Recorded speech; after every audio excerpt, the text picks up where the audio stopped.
नमस्कार, मैं पीहू और आप देख रहे हैं लोकमत राजस्थान। राजस्थान कर्मचारी चयन बोर्ड के अध्यक्ष आलोक राज का ताज़ा बयान युवाओं के बीच चर्चा का विषय बन गया है। दरअसल एक बेरोजगार युवक की शादी और नौकरी से जुड़ी चिंता पर उन्होंने सोशल मीडिया पर लिखा, शादी का लड्डू खाओ पर पहले नौकरी में पक्के तो हो जाओ। प्रेशर में शादी यानी बर्बादी ही बर्बादी।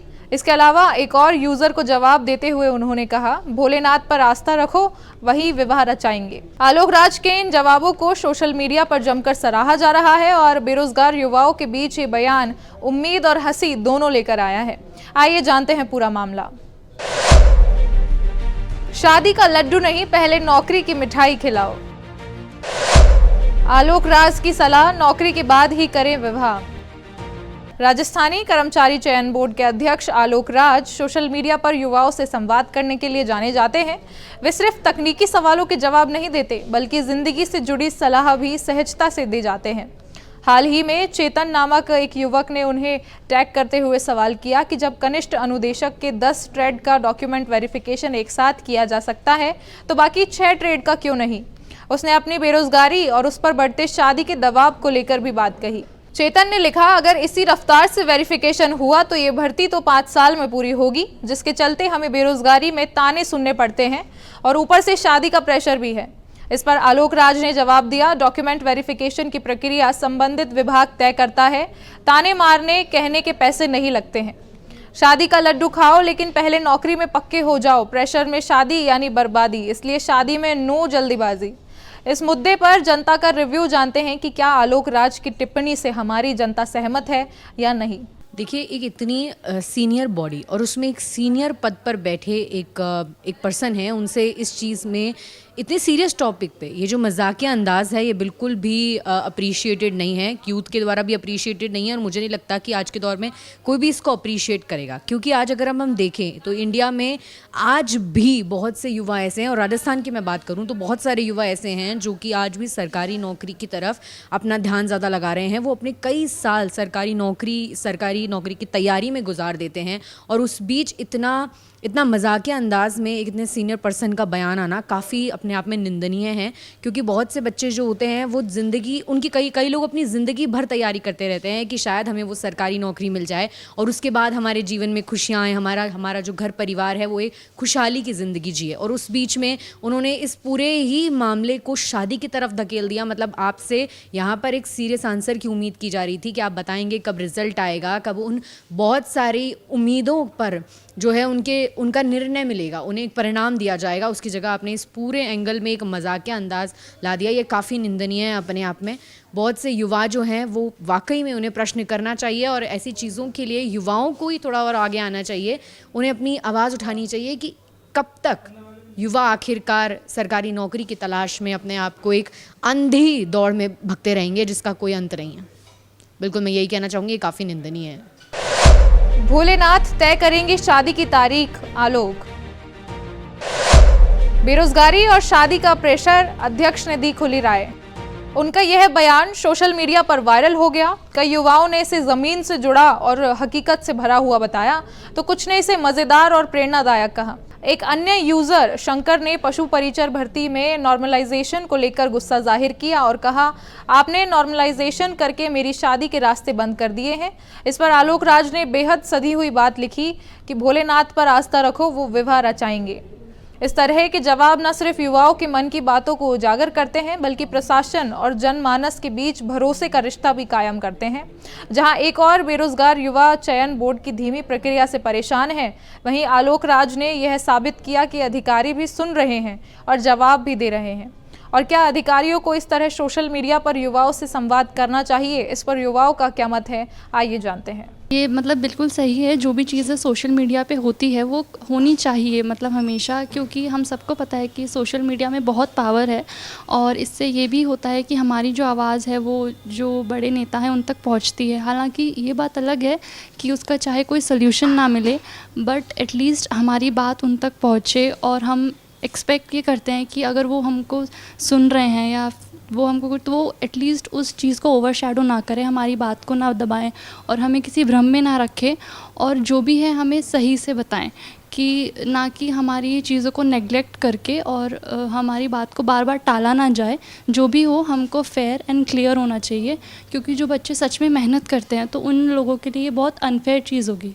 बस एज चेयरमैन जो हम लोगों का सवाल पूछा गया था उसका तो हम लोगों को कोई सटीक जवाब नहीं मिला, कोई रिस्पॉन्स उस जवाब का नहीं आया, उस बात को तो निगलेक्ट करा गया। लेकिन शादी वाली बात उनकी सही थी एज चेयरमैन, ठीक है, सरकार उन्होंने जो बोला कि शादी बाद में करनी चाहिए, जॉब पहले करनी चाहिए, वो बात सही थी। लेकिन जो मेन मुद्दा था हमारा यूथ को जिस जवाब का इंतज़ार था, जो हमारा मेन मुद्दा था, उसके ऊपर ध्यान नहीं दिया गया, उस बात को नेगलेक्ट किया गया और उसकी तरफ से तो कोई रेस्पॉन्स आया ही नहीं। जो चीज़ हमें जाननी थी कि जॉब वेरिफिकेशंस कब होंगे, जॉब्स मार्केट में आएगी कब, उन सब का तो कोई जवाब नहीं दिया गया। इस वार्ता के बीच उन्होंने भर्ती परीक्षाओं के रिजल्ट को लेकर भी बड़ी जानकारी साझा की। उन्होंने बताया कि 1 अगस्त तक जेईएन भर्ती परीक्षा का रिजल्ट, 8 अगस्त तक माइंस डिपार्टमेंट का रिजल्ट, 15 अगस्त तक जेटीए भर्ती का रिजल्ट और 20 अगस्त तक जेल प्रहरी भर्ती का रिजल्ट आ जाएगा। इतना ही नहीं, अगस्त के पहले सप्ताह तक 2 से 3 नई भर्तियों की विज्ञप्ति भी जारी करने की योजना है। यह खबर बेरोजगारों के लिए राहत की सांस लेकर आई है। लोकराज के सोशल मीडिया संवाद की खास बात यह रही कि वे गंभीर विषयों को भी हल्के फुल्के अंदाज में पेश करते हैं, जिससे युवा खुद को उनसे जुड़ा हुआ महसूस करते हैं। उनकी यह बात कि कुछ तो लोग कहेंगे और यार दोस्तों को भी जानकारी बताओ, आज के युवा मन को तो छू गई है। लेकिन आजकल सरकारी परीक्षाओं में देरी होना, फिर उनके रिजल्ट में देरी आना और इन तमाम सवालों ने प्रशासन पर सवाल खड़ा किया है।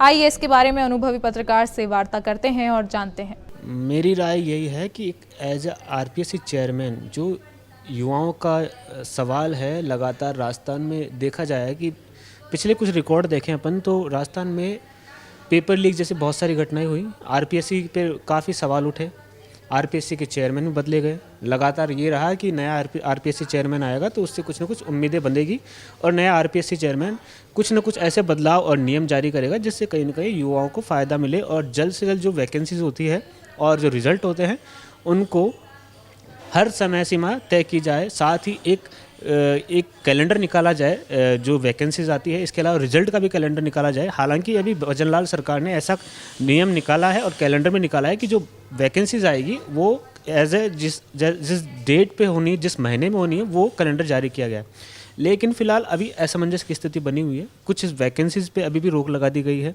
कुछ वैकेंसी का अभी रिजल्ट आना बाकी है। कुछ युवाओं का कहना है कि कुछ वैकेंसी ऐसी है जिनके हम एग्ज़ाम दे चुके हैं, रिजल्ट का इंतज़ार है, रिजल्ट 6 महीने लगते हैं, साल भर लगते हैं, जिससे उनका साल बर्बाद होता है।